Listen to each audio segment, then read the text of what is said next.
She has up to 5 minutes. The honourable member for Saskatoon West. Thank you, Mr. Speaker. Let me begin with a quote. I would encourage the member for Saskatoon West, as well as all members from all parties and all parts of the country, to become a part of the government's nationwide efforts to ensure that all Canadians have the safe, affordable housing they need and deserve. Through you, Mr. Speaker, to my honourable colleague from South Shore, St. Margarets, and to all parliamentarians on all sides of this House, I say that her call for being part of the government's efforts is exactly what my motion M147 is all about. It's about including all parliamentarians in our collective leadership to end and prevent homelessness. That motion, to remind Canadians, is to create a national plan to end and prevent homelessness, a plan based on results and outcomes. It's not about the political right or left. It's about rolling up our sleeves with relentless focus and homelessness in this country. But I'm at a loss as how we rally the support of Canadians and ourselves and parliamentarians and tackle such an urgent issue as homelessness by saying we'll only go halfway. We're going to house only 50% of homeless Canadians over 10 years. We can and must do so much better. We owe an urgent response to each and every Canadian living on our streets without safety or shelter. They're our children, our loved ones, our families, our friends, our veterans.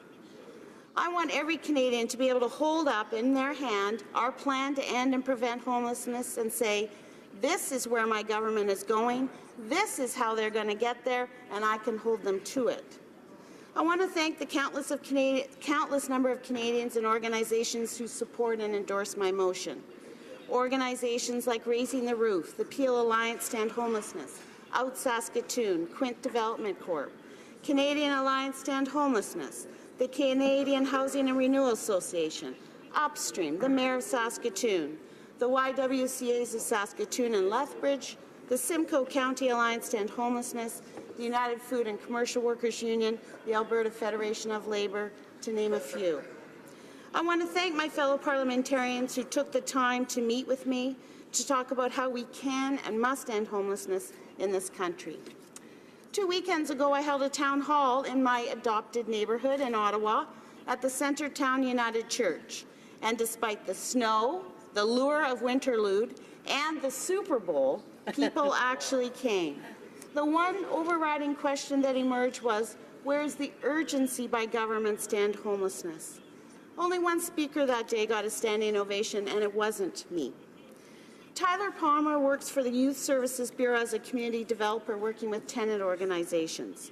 As a young person who has experienced homelessness, Tyler speaks from a place that most of us can only imagine. Here's what Tyler said. Homelessness is its own place, a world of fear and shame that often feels impossible to escape. It's hard to fathom why something so basic as shelter is still as elusive as it is, especially in a prosperous and stable country like Canada. The face of homelessness is changing.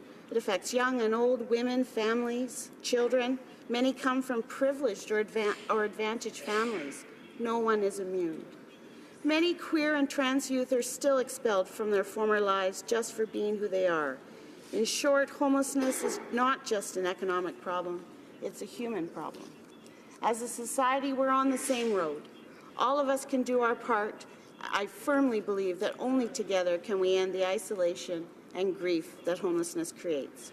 I agree with Tyler, and that is why I ask that we all work together to create a federal plan to end homelessness. 10 years from now, let's not regret what could have been or how far we could have come. 10 years from now, we'll have an opportunity to be proud of our efforts as parliamentarians towards ending and preventing homelessness in Canada.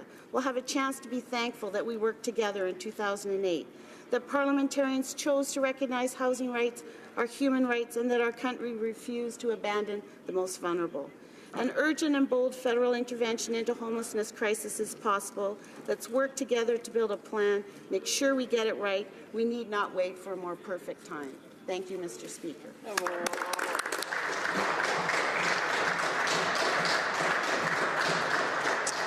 Accordingly,